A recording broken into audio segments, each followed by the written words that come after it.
Hello and welcome to Doubles and Trebles. I'm Matt Pyman Hill and I'm joined by Adam Smith for another racing update. And this is one to get your notebooks out for because Adam is going to give us some April eye catchers. He assures me he's got some horses that we should be keeping an eye on for the weeks and months ahead. Flat season, only a couple of weeks old at this stage, of course. But while we may not be looking at the very top cream of the crop in this video, these horses have ones that have caught Adam's eye and that might be worth keeping an eye on. So let's start with the 2-year-olds then, Adam. Diving in, who's impressed you most in this sphere so far? Well, we go to the first race of the whole season, Pyman, at Doncaster a couple of weeks ago, even before the Grand National itself, actually. So we was even before that at the end of March. The Brocklesby, the traditional start to the flat season, a 2-year-old race, all 2-year-olds. Most of them haven't got a clue what they're doing. They're only very, very young horses. But Persian Force for Richard Hannam was very, very impressive. He was well backed on the day, never looked like getting beat. He's got Royal Ascot written all over him. If you ask me, he could have been hardly been any more impressive on debut. He's a definite 5 furlong horse. For the young fillies, there was one at the Craven meeting for Roger Varian called Tajala. She was pretty impressive as well. That was at Newmarket. Another that was well supported on the day, which is always a good sign with these youngsters that they're well supported from normally money comes from the yard or connections. She went on to win by nearly 3 lengths. So Tajala and Persian Force are both horses to look out. They'll probably run again before Royal Ascot, but definitely going to be leading contenders at Royal Ascot and exciting ones to look forward to. Just moving it up a notch then, there's been plenty of 3-year-old maidens in the last couple of weeks for horses that couldn't quite get their head in front in a race last year. Has anything taken your eye in those ones? Yeah, this is the most exciting horse I've seen so far this year. Okay. And that's some statement given that we've seen Native Trail win by nearly 4 lengths at Newmarket. Morgom at Newbury in the famous Shadwell colours, with the white stripes on the hat. Easily the most exciting horse I've seen so far this year. And like I say, it is only a couple of weeks old. I'm surprised there's not more people talking about this performance. He's basically won a good-looking Newbury maiden on the bridle by 3 3/4 lengths. It was 16-1, so not particularly fancied on the day, Pyman. And Connections, it may have been a surprise to Connections that he's ran so well. But it was quite a big field. There were some well-bred horses in there, as there always is in those Newbury maidens. And he was making his debut. There were some in the field, being it a 3-year-old race. There were some in the field that had ran last year and ran okay, but didn't quite get the head in front. But Morgom, he was so impressive. Please go and watch this race. It's spelled Morghom. Is just a Debarwico who, he didn't rate last year. He's a half brother to a Group 2 winner and a Royal Ascot winner in Mustajib. Massively impressive. I think there's loads more to come. I really, really like him. I've not got a clue where he's going next, Pyman. He's not entered in the 2,000 guineas. That'll obviously come too soon, but another one that could turn up at Royal Ascot. He's really exciting. And I tell you what, if he's underestimated in the market again, like he was on debut where we went off 16-1, I'll be piling in. Yeah, interesting one to keep an eye on then. Morgom, only a maiden winner at this stage, of course. Just before we move on from that, do we know any reason why it didn't race at 2? Was it a little bit behind or injuries or? The short answer to that, Pyman, is I don't know. There's Marcus Tregonin, the trainer, wouldn't have a massive string, and certainly he's not the most high profile of trainer. But no, I've not heard any mention of any hold-ups. But at this stage of the season, there is quite a lot of 3-year-old maidens. We're going to come on to a couple in just a moment.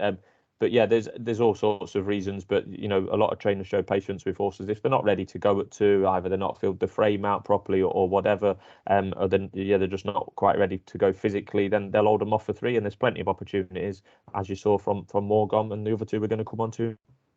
Looks like that patience might be rewarded then for Connections. Morgom, as I say, maiden winner at this stage, but looking more towards perhaps the Epsom Classics. Anything on your list there?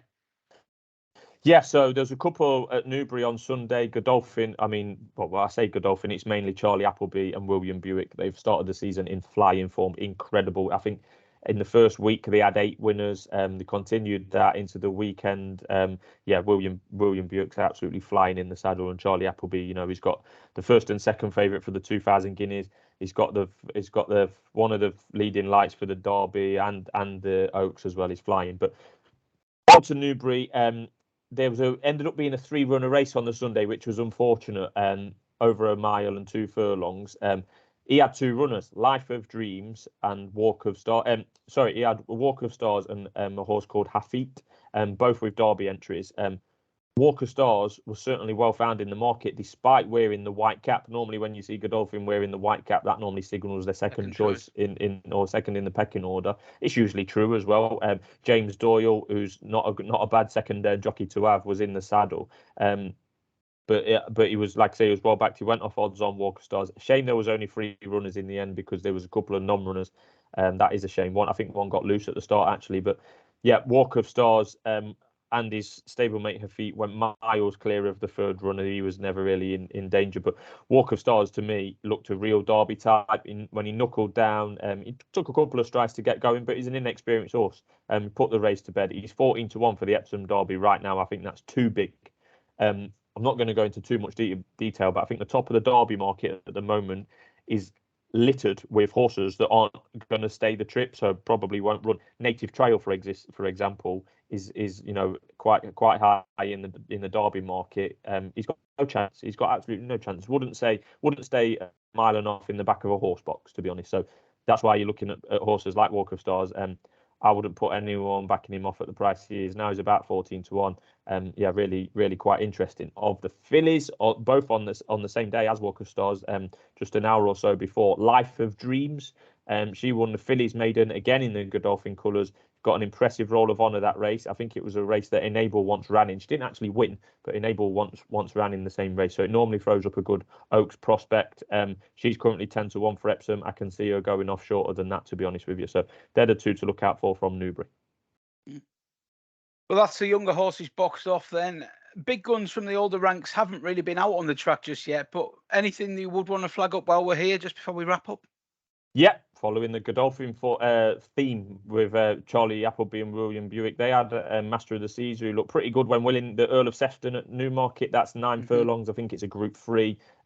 He went off favourite for the 2,000 Guineas last year and got beat a neck. I think it was in the end. He was second, and then he was injured, and it didn't really fall into place for him last season. But Master of the Seas is certainly going to be a likely player in the top 1 mile races this year. I've just got a bad feeling about Master of the Seas. I think he's going to throw away a race at some point this year. He's got a bit of devil about him to me, Pyman. He sometimes pulls, he sometimes doesn't look interested.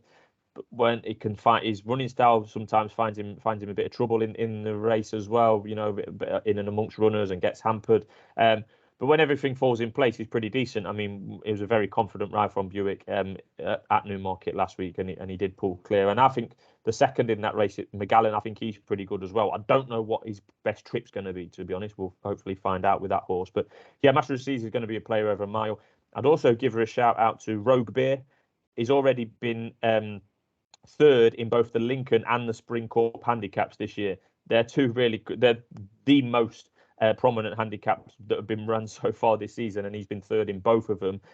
He's likely to be well found in the market wherever he turns up next time, to be fair. But he's gone up £2 in the handicap without winning, which is unfortunate, but it happens.